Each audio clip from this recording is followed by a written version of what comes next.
You got Andy Reid, Kyle Shanahan, two of the top offensive coaches in the league. You know, the hallmarks of a Kyle Shanahan offense, it's 21 personnel, fullback on the field, under center, outside zone, inside zone, play action bootleg. That's been the Shanahan offense for 30 years. What are the hallmarks of an Andy Reid offense if you were describing it to a layperson? Versatility and the ability to utilize all of his players and the creativity that he shows from week in and week out as to what he can do with personnel groupings, with the motion, with the shift, to be able to create a mismatch. I know you look at what he did in the Super Bowls for several years and how utilizing, you go back to the game when against the Eagles where he used that motion because the Eagles secondary was squirming and not traveling, and he took advantage of it and had 2 touchdown passes with the same concept inside the low red zone. But the other thing is, I look at the roster and I look at who's on the field for the Chiefs on offense. They don't have Pacheco at running back. They're missing Rice at wide receiver. They're starting Juju Schuster-Smith, Xavier Worthy, a wide receiver who's virtually an unknown. Kelsey has been underperforming for most of the season until this last week or two, where he's finally getting back into football shape as opposed to being a real traveler and a jet setter with, what's her name? And Mahomes is not having a great year. Okay, now I'm going to ask you something here. We'll see how well you and your viewers are. The Jacksonville Jaguars, since 2021, have the most drop passes in the National Football League by their receiving corps. Okay? I want you to tell me which team is the second worst with the most drop passes since 2021 in the NFL. The Chiefs. The Chiefs. Now, think about this. You got Mahomes at quarterback. He's having a subpar year considering Mahomes' skill set. But go back and look at this. The second most number of drop passes in the NFL since 2021, the Kansas City Chiefs. And yet, how many Super Bowls have they got? So Andy Reid, despite all of them, and look at the injuries, and Pacheco's out, and they got Kareem Hunt in there, and they got, a bunch of other names at running back, just a laundry list of nobodies. And yet they find a way to keep winning. And here's another thing. You look at their productivity and you're thinking they've been in a lot of close ball games so far this year, which is really uncharacteristic of the Chiefs. You're looking for the blowout game. When are they going to put up 45, 50, 52 points and Mahomes is going to go nuts and throws 5 touchdown passes? But, you look at the talent that they have on the field and you don't see anybody Kelsey does make plays. Worthy, can go deep vertically, but he still hasn't really mastered the route tree and the concepts of the NFL. How else are they going to score points? So Andy's got to sit there and find a way to, materialize points and has to come up with other creative means by which to do it because he's not working with star power. He doesn't have the quality of talent on the field other than quarterback compared to the Niners. But yet he finds a way to win. That's the difference to me in the ballgame. Just how vulnerable are the Chiefs this year? I mean, like you said, Mahomes not having the best year. Kelsey's older. Worthy hasn't really blossomed yet. Like, is this the worst version of the Chiefs the Niners have faced? And is this a team that you would expect to win the Super Bowl? Like, what kind of a challenge is this? I think it's an uphill battle for the Chiefs. Now, the Niners, I think, should be favored from my perspective. Player to player, the Niners have better talent. I'd say, the Niners probably are favored by a couple points. Home field advantage should be worth 3. But my other determining factor is how many more points is Andy Reid worth than Kyle Shanahan? So, the bookie says, well, the Niners are favored by 1.5 or 2 points. Well, what's the spread between Andy Reid and Kyle Shanahan in the point differential when it comes down to the fourth quarter, the game's on the line? Who has the best head coach? And that to me actually could be a whole difference in the ball game because of what Andy's going to be able to do as the game progresses and how he's going to be able to adjust and what he can see and who's playing well and who's not playing well and to whom can he get the ball to put together a drive to put the Chiefs in position for a field goal to win the game. I don't know if you saw this stat, but Kyle Shanahan in games decided by 7 points or fewer has a winning percentage of 378 in his career. And of 124 coaches who have been in like 40 regular season games decided by 7 points or fewer, he ranks 119 out of 124. We've talked about him struggling to close. We've seen it in big games. Does that stat surprise you?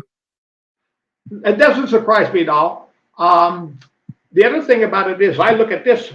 Andy Reid, they had a bye last week. Mm-hmm. Okay, so he's had 2 weeks now, and look at Andy Reid off of a bye. The guy's, I won't say he's perfect, but he's darn close to perfect. You give him that much time to tinker and for his players to get healthy and, get things back together, get in the groove. I got to say that's worth, a touchdown right there. Why is he so devastatingly tough to beat off a bye week? What is he studying you? Is he creating new things that you haven't seen? In some respects, he reminds me of the mad scientist, who is, and he does exotic things via formations and motions and shifts, utilizing personnel at various alignments that are not your normal configurations. And so he's going to come up with a formation, with an alignment, with a shift or a motion that's going to put the Niners in peril defensively because he's going to put a player at a different location horizontally across the field, and then he's going to run he'll run a run in the first place and then look at how the defense adjusts, but he's got a pass that's going to go with that play that he's saving, that he's not going to burn it until he knows what the defense is going to do. Then he'll come back with it in the second or even in the fourth quarter, and he has a better idea of what the defense is going to, how they're going to respond to what he showed previously, and that's going to give him his edge in this matchup. How much pressure is on Nick Sorensen in this matchup? I mean, he's never faced, he's rookie defensive coordinator, never faced anyone like Andy Reid. Got the job because Steve Wilks got fired. Steve Wilks, you remember what he did against Andy Reid in the Super Bowl. So how much pressure is on Nick Sorensen, and what do you expect him? How do you expect him to perform with these adjustments he's going to have to make on the fly?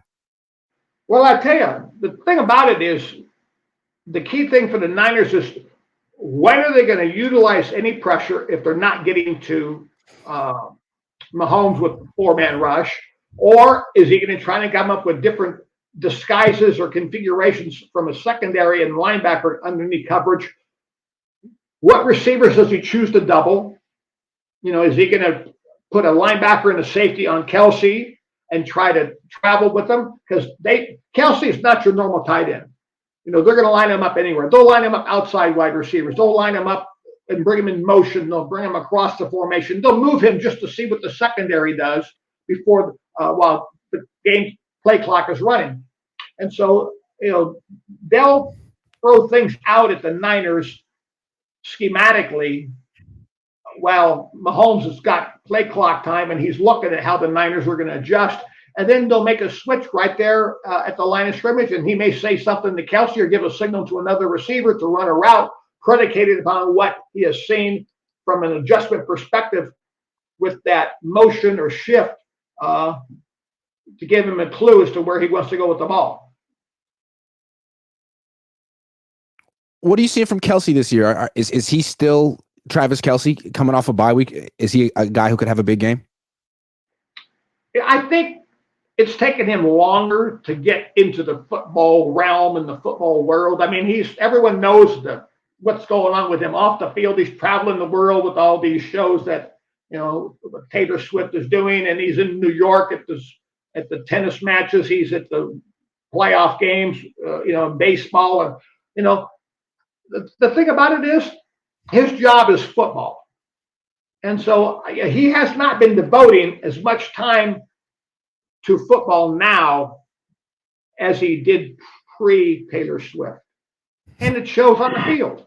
I'm sorry to say that, hey, it may be a great distraction for him, but, his productivity in his performance hasn't been up to par as what it was prior to Taylor Swift. And then the ironic thing is, uh, I remember Mahomes making a comment when he was kind of struggling offensively.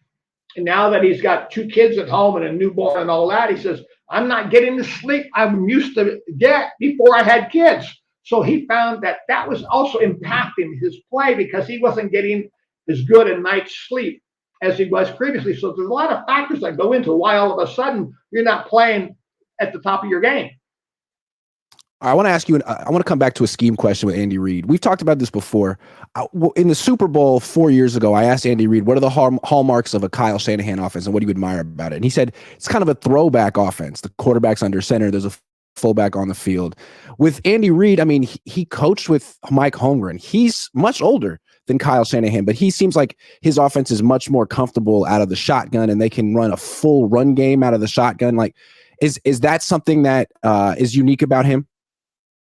Well, the thing about it is he realizes the game has changed, personnel has changed. The players they're getting from the college game through the draft have been involved in different styles of offensive now than they were years ago. And he's evolved. You know, if you don't evolve, eventually, you know, you've got to get out of the stagecoach era and into the, supersonic transport era. And in some respects, Kyle's still traveling by, covered wagon, and Andy's out there with, the supersonic transport in his mind and his process of thinking, and he's evolved. He's staying with and even ahead of the time, and he's the innovator as opposed to the other guy who's still, playing with the same deck of cards that he had 15 years ago. Yeah, it seems like Andy Reid has evolved much further away from what he was doing, what Mike Holmgren was doing with the Packers in 1996, as opposed to what how far Kyle Shanahan has evolved away from what his dad was doing with the Broncos in 1996. Well, Grant, I think the key thing also is that Andy looks at the talent he has, and he's been able to make adjustments to that talent, and he's not going to pass up a great player who, quote unquote, did not traditionally fit his system, because Andy's system is in a fluid state of motion all the time. He utilizes the talent that he gets, and he's willing to make the adjustments in his design and his concepts to take advantage of the talent. Whereas I think if you look at Kyle, not in a negative fashion, but Kyle looks for people who fit his system. So therefore, he has passed up over the years a lot of talented players because he didn't think they fit his system, rather than take the talented player and say, okay, now how do I tweak my system and, redesign it, reconfigure it to take advantage of this great talent that comes along, maybe generationally, as opposed to passing up the Mahomes or the other great players because, geez, he doesn't quite fit my offense. I'd say, you know what, hey, we need to tweak the offense to fit the talent, because those generational talents come along once in a million years, and your system, it can't last forever. It has to evolve, stay with the times. It has to move and be fluid.